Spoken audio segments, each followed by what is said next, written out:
Australia के अखबार का बड़ा दावा, गलवान के खूनी संघर्ष में नदी में बह गए थे 38 चीनी सैनिक। चीन ने बोला झूठ। 15 जून 2020 को गलवान घाटी में भारत चीन के बीच में हुए संघर्ष को कोई नहीं भूल सकता है। इस खूनी झड़प में कर्नल संतोष बाबू समेत भारत के 20 वीर सैनिक शहीद हो गए थे और बड़ी संख्या में चीनी सैनिकों के मारे जाने की खबर थी, लेकिन चीन ने बारे में हमेशा गोलमोल जवाब दिया। लेकिन अब इस बारे में ऑस्ट्रेलिया के अखबार द क्लैक्सन ने बड़ी बात कही है। उसने दावा किया है कि इस झड़प के दौरान चीन के 38 सैनिक नदी में बह गए थे। हालांकि चीन की ओर से अब तक सिर्फ 4 सैनिकों की मौत की बात कबूली गई है और वो हमेशा अपने मारे गए सैनिकों के नंबर्स को बताने से कतराता रहा है। गलवान डिकोडेड नाम से प्रकाशित रिपोर्ट में कहा गया है कि इस झड़प में भारत से ज्यादा नुकसान चीन को हुआ था। कई चीनी सैनिक अंधेरे में नदी पार करते हुए डूब गए थे।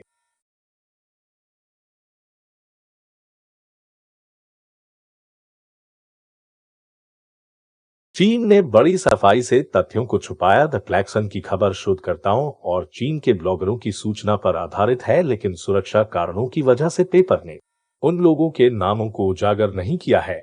रिपोर्ट में साफ तौर पर लिखा है कि उस रात को वास्तव में क्या हुआ था, इस बारे में चीनी ने बहुत कुछ दुनिया को नहीं बताया है। उसने बड़ी सफाई से तथ्यों को छुपाया है और तोड़-मरोड़ कर पेश किया है। रूसी एजेंसी तास ने भी किया था बड़ा दावा। इस रिपोर्ट में कई ब्लॉगरों ने चीन पर झूठ बोलने का आरोप लगाया है। आपको बता दें कि ये कोई पहली बार नहीं है जब चीन पर इस तरह के आरोप लगे हैं। इससे पहले रूसी एजेंसी तास ने कहा था कि गलवान की हिंसक झड़प में चीन के कम से कम 45 सैनिक मारे गए थे। इंडिया और चीन के बीच बढ़ा तनाव। मालूम हो कि गलवान की घटना के बाद से इंडिया और चीन के बीच के रिश्ते काफी बिगड़े हुए हैं। दोनों देशों के बीच बॉर्डर का विवाद समाप्त करने के लिए 14वें दौर की सैन्य वार्ता हो चुकी है, लेकिन अभी तक कोई नतीजा नहीं निकला है। पैंगोंग झील पर पुल, चीन की ओर से बॉर्डर पर पैंगोंग झील पर पुल बनाने की भी बात सामने आई है।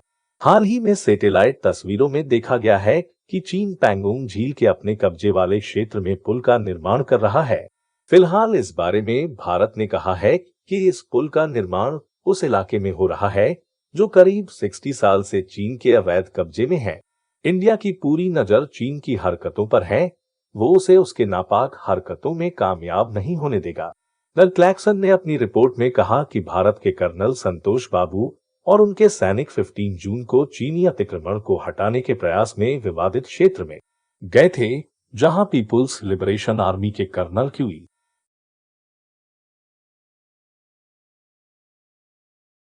फाबाओ लगभग 150 सैनिकों के साथ मौजूद थे।